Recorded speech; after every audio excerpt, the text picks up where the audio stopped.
Shalom, salam sejahtera. Perkenalkan saya Pendeta Alfian Sadodang.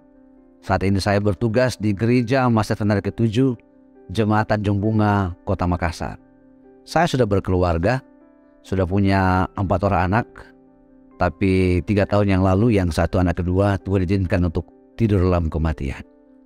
Dan pada saat ini saya rindu sekali memberikan kesaksian bagaimana campur tangan Tuhan dalam pelayanan saya.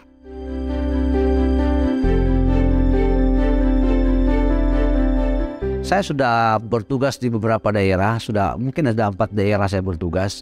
Dan ada kesaksian yang sangat luar biasa yang saya rasa bahwa Tuhan itu hebat. Hebat sekali. Saya pernah bertugas di Pegunungan Tengah, tepatnya di Desa Sanepa, di Kabupaten Intan Jaya.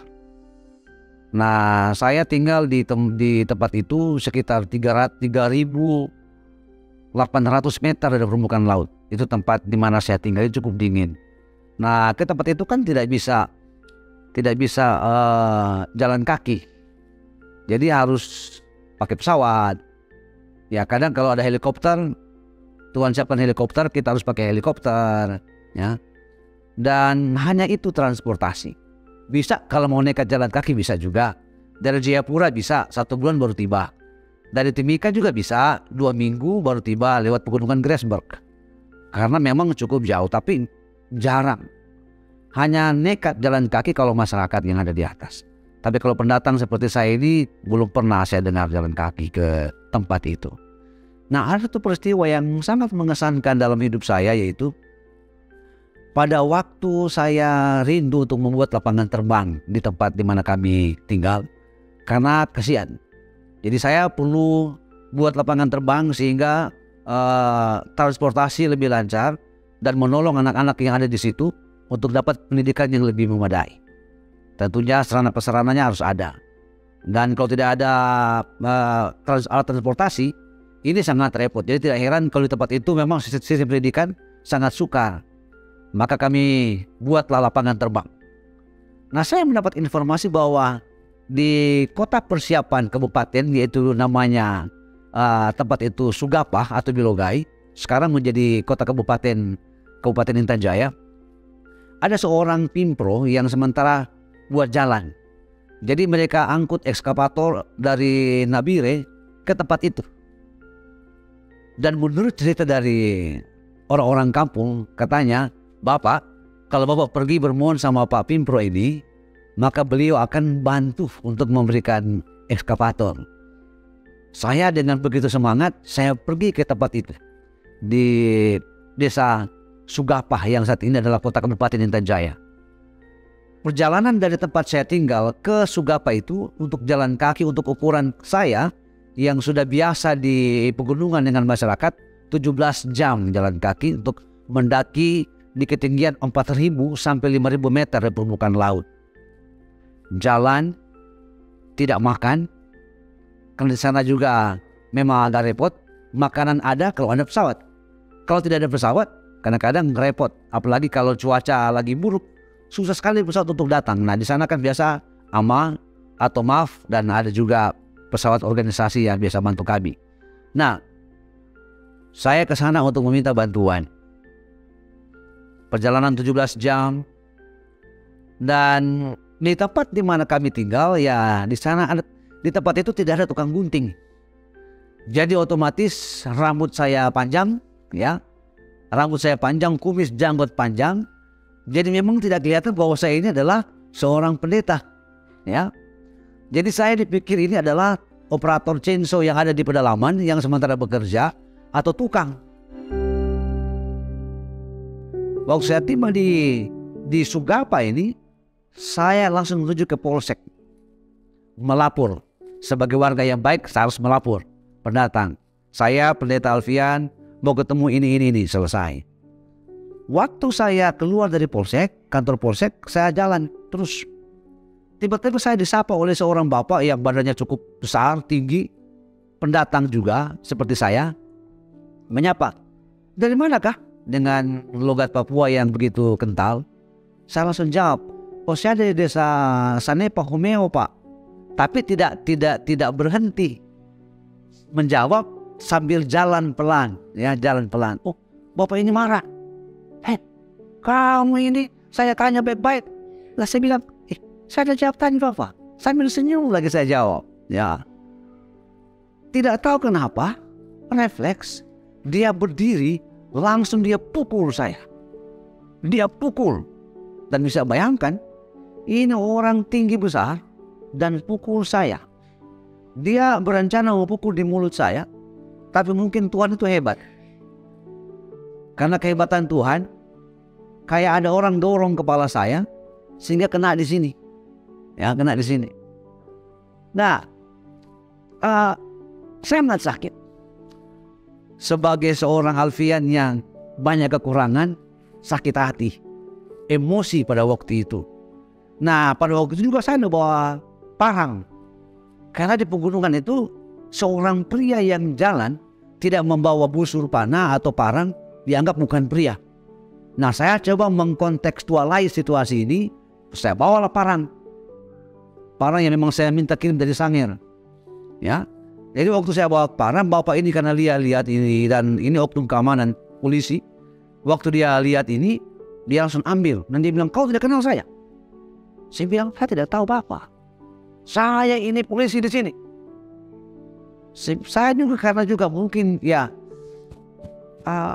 ego ya, mungkin ego karena emang sakit sekali. Saya langsung bilang, saya juga pendeta di sini.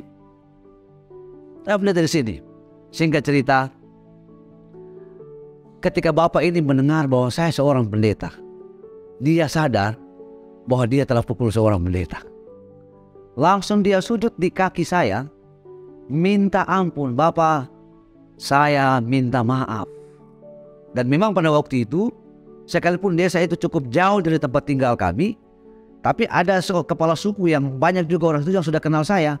Karena saya selain saya melakukan pelayanan sebagai seorang gembala, saya juga guru dan saya juga seorang perawat. Jadi banyak sekali pasien yang datang yang kami bantu. Jadi bapak ini kenal kami. Karena bapak ini kenal saya baik, dia langsung menyapa dengan bahasa Moni. Saya juga bisa bahasa Moni. Jadi Pak polisi ini merasa bahwa aduh, saya ini sudah sangat bersalah. Saya sudah melukai sosok pelayan Tuhan yang dikasihi oleh masyarakat. Dia minta maaf. Saya juga memaafkan dia sebagai seorang gembala, tidak mungkin saya mau benci. Saya bilang, Bapak tidak apa-apa Bapak. Itu biasa, kadang kita hilaf. Akhirnya kami bersahabat. Saya pulang. Setelah dia minta untuk tinggal di kantor polsek, karena memang tidak ada rumah di situ. Saya tinggal, mereka layani saya. Karena memang saya tidak tahu makan di mana, tidak ada makanan memang. Jadi saya dilayani dengan baik Pak polisi, mereka masak dan kasih saya makanan.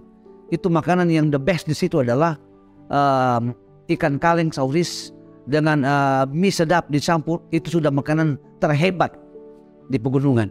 Jadi saya dijamu dengan makanan yang terhebat itu. Setelah besoknya saya ketemu dengan Pak Pimpro, saya pulang. Saya lupa bahwa 4 tahun sebelumnya saya bertugas di Wamena. Dan saya kecelakaan motor dengan salah satu anak muda. Ia berasal dari Membramo. Jatuh kami dan stang motor itu kena di saya punya ini. Jadi ada tulang di sini yang sudah lama, harusnya harus kasih dioperasi dan harus kasih masuk normal posisinya. Setelah pulang di rumah istri saya tanya, kamu dipukul di mana? Dia pukul di sini. Dilihat-lihat, tulang yang lalu timbul itu sudah tidak ada. Ternyata dia pukul memang pas di tulang lagi ada muntung di sini, ya. Jadi begitu kena pukulannya, langsung kembali normal.